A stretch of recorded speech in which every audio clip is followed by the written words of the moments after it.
Na po yung update natin mga kababoy sa ating mga bagong walay na biik. Bali mula po nung naiwalay, sila po ay 36 days. At 29 days pa lang po ay winalay na natin. Kaya ngayon po ay 1 week na po sila mula nang nawalay. At meron po tayong buyer sa ngayon. Medyo ginabi na po yung buyer natin. Kasi galing pa po to sila sa lungsod. So sila po ay bibili ng 3 biik po natin. Ayan, kung magtataka po kayo mga kababoy, bakit natagalan po tayo mag-dispose sa ating mga biik?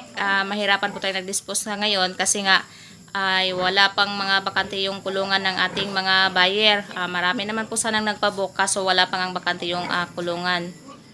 Uy, mukuhaan dyan na ron. Mukuhaan dyan na ron, nabinag mo syagit. Ha? O, pangitay buyer. Kuhan eh. Sabi, pataas 5, yung mga 5. Sige na.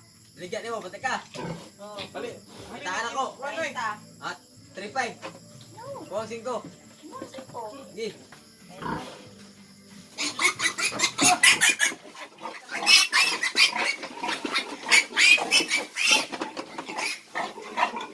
Tagawas lang ibutan ang sako.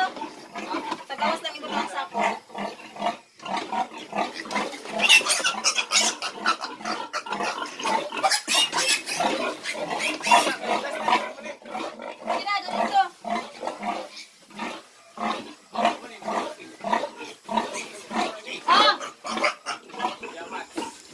Ilang araw na lang ng pag-aalaga nito mga kababoy, oh. Pwede nang maging lechonin yung ating mga biik. Kaya swerte po yung buyer natin kasi naalagaan po natin sila ng maayos bago po natin na ibenta. So ito po yung sila mga kababoy, bago po natin na ibenta yung 3 biik kanina, kompleto pa sila, 7 peraso. Ayan, ito po yung routine nila sa tuwing hapon. Naglalaro po yan sila tuwing alas 2 hanggang alas 3. Na makakasiguro po ako na malulusog talaga yung ating mga biik. So hindi pa po to sila na-injikan ng B-complex. Simula ng winalay, 2 araw po winalay ay na-injikan na po to sila ng purga.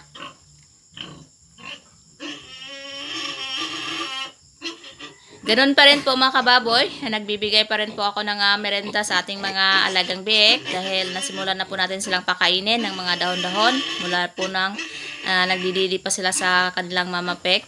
Nasanay na rin po silang kumain ng mga dahon-dahon gaya ng binigay ko ngayon. Ito po ay Madre de Agua.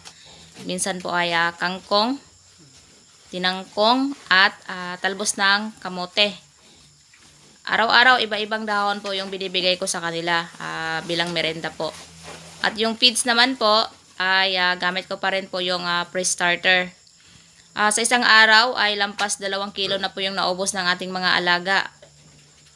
At maya-maya po ako nagpapakain. Lagi po yung may feeds yung kanilang kainan.